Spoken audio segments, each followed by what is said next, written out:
వల్ల మన రైతుకు ఎలా ఉపయోగపడుతుంది? ఫస్ట్ అయితే మనం చెప్పడానికి ఏంటంటే ఏం లేదంటే నేను గత 10 సంవత్సరాల నుంచి వ్యవసాయం చేస్తున్నా కదా వరిలో. ఇప్పటిదాకా బయో ప్రోడక్ట్ వాడలేదు. ఫస్ట్ టైం బయో ప్రోడక్ట్ వాడిన. సెకండ్ డోస్లో ఇందులో గ్రాన్యువల్స్ వచ్చినాయి. ఆ గ్రాన్యువల్స్ వాడిన తర్వాత దానికి దుబ్బ బాగా వేసింది. గ్రాన్యువల్స్ అనేది ఏ స్టేజ్లో వేయాలా? ఎన్ని డోస్ నుంచి ఎన్ని మధ్య వరకు వాడాలా? మనం గ్రాన్యువల్స్ నాటేసిన నుంచి 45 డేసా, 35 డేసా, 25 డేసా? నాటేసిన పర్ ఎకర్స్కి వచ్చేసి ఎంత యూజ్ చేయాలి? మనం నాటేసిన తర్వాత 30 రోజుల నుంచి గ్రాన్యువల్స్ వాడుకోవాలి. ఒక ఎకరానికి వచ్చేసి ఎంత? ఒక 10 కిలోలు వాడచ్చు. 10 కిలోలు. దానివల్ల నా లాభం దుబ్బ బాగా వచ్చింది. ఓన్లీ దుబ్బకు ప్లస్ గ్రోత్ పికప్ బాగుంది. పురుగు తెగుళ్ళ గిట్టంగా ఏం పనిచేయదు. అది ఇన్సెక్ట్ కాదు కదా, ఓన్లీ గ్రోతింగ్ కోసమేనా? గ్రోతింగ్ కోసం. దానివల్ల వరి వల్ల ఏం లాభమైంది?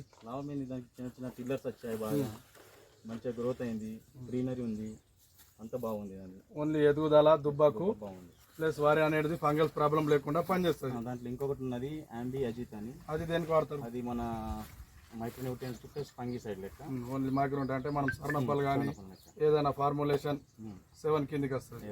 దాన్ని స్ప్రే చేసుకున్నాము. ఎన్ని రోజులకు వాడాలా పటేల్? అది మనం అది ఫస్ట్ పంప్ లో కూడా వాడుకోవచ్చు. అంటే 25 డేస్ నుంచి వాడచ్చా?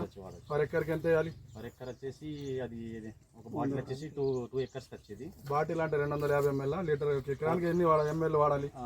10 పంపులు వాడాలి. అది 20 పంపులు అవుతుంది. హాఫ్ లీటర్ ఉంటుంది. హాఫ్ లీటర్ వచ్చేసి 10 పంపులకు 10 పంపులు 25 డేస్ నుంచి ఎప్పుడైనా కొట్టచ్చు. మంచి గ్రీనరీ ఉంటుంది. దాని ద్వారా ప్రోడక్ట్ వచ్చేసి బాగుంది, వాడచ్చు. ఒక హాఫ్ లీటర్ వచ్చేసి 200 ml నీటి వాటర్ మంచిగా కలిపేసి కొట్టాలి. గ్రోత్ పర్పస్, పికప్ కు, ఫంగల్ ప్రాబ్లం. ఇంకా పటేల్ మీకు పంట ఎట్లా అనిపించింది అది వాడినాక? పంట అయితే మంచిగా ఉంది, ప్రజెంట్ అయితే బాగుంది.